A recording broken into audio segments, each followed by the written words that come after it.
पहली इफ्तारी में ये मजेदार रेसिपी बना के छोटे और बड़ों का सबका दिल जीत लें। आलू के फ्रेंच फ्राइज बनाने की बहुत ही आसान रेसिपी आज आपके साथ शेयर करूंगी। तो बिना टाइम जाया किए चलते हैं रेसिपी की तरफ। लेकिन उससे पहले मेरी गुजारिश है कि अगर मेरे चैनल पर नए हैं तो काइंडली मेरे चैनल को सब्सक्राइब कर दें, बेल आइकन को प्रेस कर दें। तो यहाँ पर मैंने तकरीबन 5 अदद दरमियाने साइज के आलू ले लिए हैं और इनको अब हम छील लेंगे। यहाँ पर आप देखें कि मैं आपको कटिंग करके दिखा देती हूँ कि आपने फ्राइज की किस तरह से कटिंग करनी है। तो इस तरह से आपने लंबाई शेप में कटिंग करके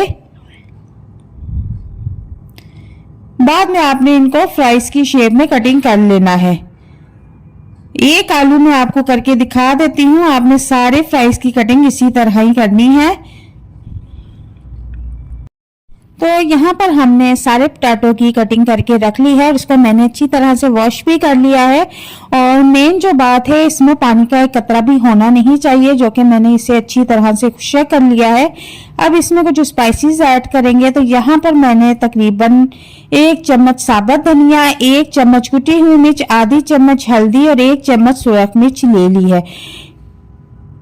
साबुत धनिया हम मोटा मोटा कूट लेंगे ताकि इसकी खुशबू बहुत मजेदार लगती है इसमें। और अब नमक इसमें हस्बे जायका ऐड कर देंगे, टेस्ट के मुताबिक आपने इसमें नमक ऐड कर लेना है। और इसके बाद अब मैं इसमें 1 अंडा ऐड कर दूंगी। अब अंडा ऐड करने के बाद इसमें मैं 2 चम्मच बेसन ऐड कर दूंगी। बेसन से इसका टेस्ट जायका बहुत जबरदस्त लगता है। और 2 चम्मच ही मैं इसमें मैदा ऐड कर दूंगी। अगर आपके पास मैदा नहीं है तो आप इसमें कॉर्नफ्लोर भी ऐड कर सकते हैं। और अब इसको अच्छी तरह से हमने मिक्स कर लेना है। तो यहाँ पर आप देख सकते हैं कि फ्राइज की कोटिंग अच्छी तरह से हो चुकी है और तेल को आपने अच्छी तरह से गर्म करना है। उसके बाद इसमें फ्राइज ऐड करना शुरू कर देने हैं। जब सारे फ्राइज इसमें ऐड कर देंगे तो आपने चूल्हे का फ्लेम नॉर्मल कर देना है और इसका गोल्डन कलर होने तक अब हम इनको पकाएंगे।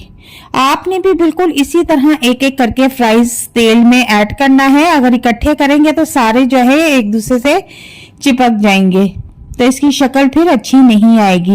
तो अगर एक एक करके अलग-अलग करके इसमें ऐड करेंगे तो फिर ये अलग अलग बनके रेडी होंगे और बहुत ही जबरदस्त मजेदार टेस्टी बनके रेडी होते हैं। तो यहाँ पर आप देखें कि ये फ्राई होना शुरू हो चुके हैं।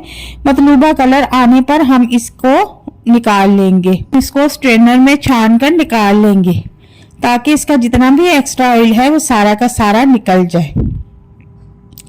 तो यहाँ पर चूल्हे का फ्लेम मैंने नॉर्मल कर दिया हुआ था, फुल फ्लेम पे मैंने नहीं पकाया वरना ये ऊपर से पक जाएंगे और अंदर से बिल्कुल कच्चे रह जाएंगे। आप इस रेसिपी को बना के बच्चों को लंच बॉक्स में भी दे सकते हैं। यकीन करती हूँ कि आज की रेसिपी आपको बहुत पसंद आई होगी।